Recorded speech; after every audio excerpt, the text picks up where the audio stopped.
स्वागत है।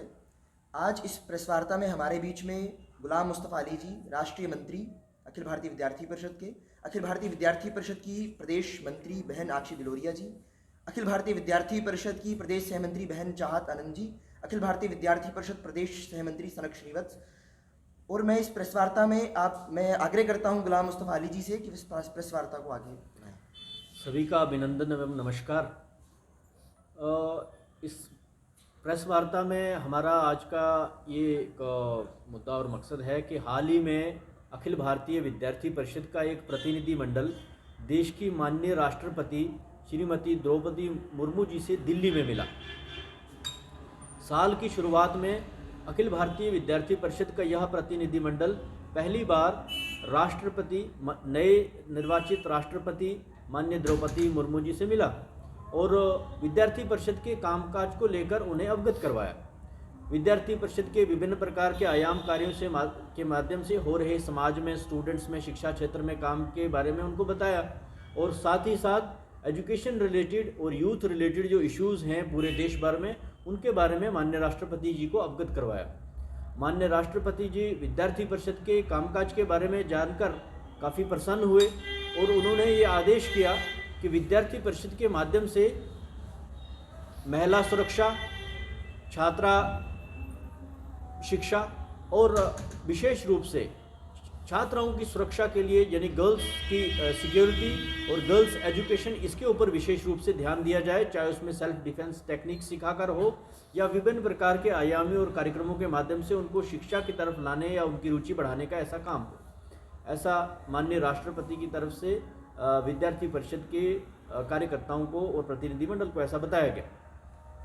इसके साथ ही विद्यार्थी परिषद का प्रतिनिधि मंडल विभिन्न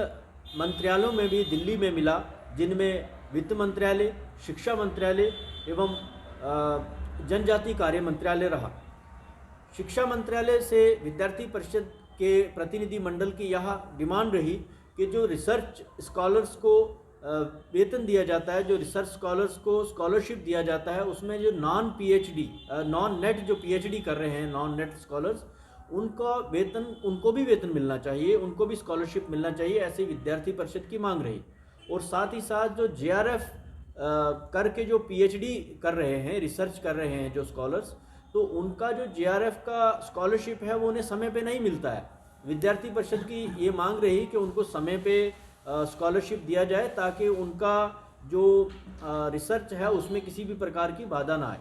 और साथ ही साथ विद्यार्थी परिषद ने यह मांग रखी कि रिसर्च का स्टैंडर्ड बढ़ाने के लिए वित्त मंत्रालय की तरफ से जीडीपी का जो शरह है पहले 2% उसके ऊपर बढ़ाई जाए। 2% पहले रखा जाता था, उसको बढ़ाया जाए रिसर्च की क्वालिटी को और अच्छा और बेहतर करने के लिए। नेशनल एजुकेशन पॉलिसी को सुचारू रूप से ग्राउंड पे लागू करने के लिए विद्यार्थी परिषद की माननीय वित्त मंत्री से ये मांग रही कि स्पेशल फंड्स एलोकेट की जाएं टीचरों के प्रशिक्षण के लिए, ताकि नेशनल एजुकेशन पॉलिसी को सुचारू रूप से लागू किया जाए। और स्पोर्ट्स अथॉरिटी ऑफ इंडिया, इसकी कामकाज को, इसकी वर्किंग को ठीक से चलाने के लिए गवर्नमेंट की तरफ से स्पेशल फंड्स आने वाले बजट में एलोकेट होनी चाहिए, ऐसा विद्यार्थी परिषद के प्रतिनिधि मंडल ने माननीय वित्त मंत्री के सामने रखा। जनजातीय कार्य मंत्री से मिलने के बाद विद्यार्थी परिषद के प्रतिनिधि मंडल ने यह मांग रखी कि दूर दराज क्षेत्र में आदिवासी लोग रहते हैं पूरे भारत में, तो वहाँ पर हॉस्टल की फैसिलिटीज़ स्टूडेंट्स के लिए सुचारू रूप से ठीक तरीके से चलाई जाए। अभी हॉस्टल्स हैं लेकिन कहीं पे वाईफाई का कनेक्शन नहीं है, कहीं पे ठीक से पानी की सुविधा नहीं है, या कहीं पे इंस्टीट्यूट दूर है तो विद्यार्थी का हॉस्टल दूर है तो उसको साइकिल्स वगैरह की ऐसी सुविधाएं उपलब्ध करवाई जाए, ऐसे विद्यार्थी परिषद की तरफ से ट्राइबल अफेयर मिनिस्टर को मांग रही। और साथ ही साथ यह भी कहा गया विद्यार्थी परिषद के माध्यम से कि एकलव्य विद्यालय जो हैं उनको सुचारू रूप से कामकाज उनका जो है वो क्रॉस चेक करके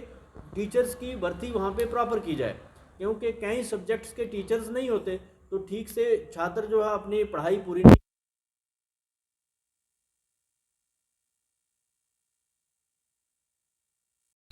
नमस्कार। हाल ही में विद्यार्थी परिषद का एक प्रतिनिधि मंडल देश की माननीय राष्ट्रपति श्रीमती द्रौपदी मुर्मू जी से दिल्ली में मिला। विद्यार्थी परिषद के कामकाज के बारे में, देश भर में जो विद्यार्थी परिषद की गतिविधियां हो रही हैं शिक्षा क्षेत्र में या सामाजिक क्षेत्र में, तो उनके बारे में माननीय राष्ट्रपति जी को अवगत करवाया गया। और साथ ही साथ विद्यार्थी परिषद के विभिन्न आयाम कार्यों के माध्यम से जो शिक्षा जगत में काम हो रहा है उसके बारे में माननीय राष्ट्रपति जी को अवगत करवाया। माननीय राष्ट्रपति जी ने विद्यार्थी परिषद को ऐसा आदेश किया कि शिक्षा जगत में छात्राओं की भागीदारी उसको बढ़ाने का प्रयास किया जाए, महिला सुरक्षा को लेकर काम किया जाए और साथ ही साथ विभिन्न वर्गों में विद्यार्थी परिषद जो काम कर रहा है उससे माननीय राष्ट्रपति जी काफ़ी प्रसन्न हुए। विद्यार्थी परिषद के प्रतिनिधि मंडल देश की राजधानी में देश के विभिन्न विभागों के मंत्रियों से भी मिले, जिनमें शिक्षा मंत्री, माननीय वित्त मंत्री और माननीय जनजातीय कार्य मंत्री से मिलना हुआ। माननीय वित्त मंत्री से यह मांग रखी गई कि शिक्षा में नेशनल एजुकेशन पॉलिसी को लागू करने के लिए स्पेशल फंड्स रिलीज़ किए जाएं ताकि उसको सुचारू रूप से ग्राउंड पे लागू किया जाए और टीचर्स को प्रशिक्षित करने के लिए भी फंड्स रिलीज़ किए जाएं ताकि ठीक से एनईपी को लागू करने के लिए प्रशिक्षित किया जा सके टीचर्स को। और साथ ही साथ स्पोर्ट्स काउंसिल ऑफ इंडिया, खेल गतिविधि को मजबूत करने के लिए स्पोर्ट्स काउंसिल ऑफ इंडिया के हाथ मजबूत किए जाएं। आने वाले बजट में स्पेशल फंड्स जो निधि जो प्रदान की जाए वो स्पोर्ट्स जगत को और मजबूत करने के लिए ताकि स्टूडेंट्स की भागीदारी स्पोर्ट्स में ज़्यादा रहे इसलिए। और शिक्षा मंत्री से मिलने के बाद जो नॉन नेट जो पीएचडी स्कॉलर्स हैं जिनको कहीं ना कहीं उतना स्कॉलरशिप नहीं मिलता है जितना उनको आवश्यक होता है, तो उसके बारे में बात रखी गई। जेआरएफ जो स्कॉलर्स हैं, जो जेआरएफ करके हैं, उनको स्कॉलरशिप समय पे नहीं मिलता। इस बारे में शिक्षा मंत्री को बताया गया कि उनको समय पे अपना जेआरएफ का स्कॉलरशिप रिलीज़ किया जाए ताकि रिसर्च में कोई बाधा ना आए। और जनजातीय कार्य मंत्री से मिलके एकलव्य विद्यालय और जो साथ ही साथ बिरसा मुंडा चेयर है इसको एस्टेब्लिश करने और एकलव्य विद्यालयों के सुचारू रूप से कामकाज को चलाने के लिए, निगरानी रखने के लिए ऐसा जनजातीय कार्य मंत्रालय से कहा गया। धन्यवाद।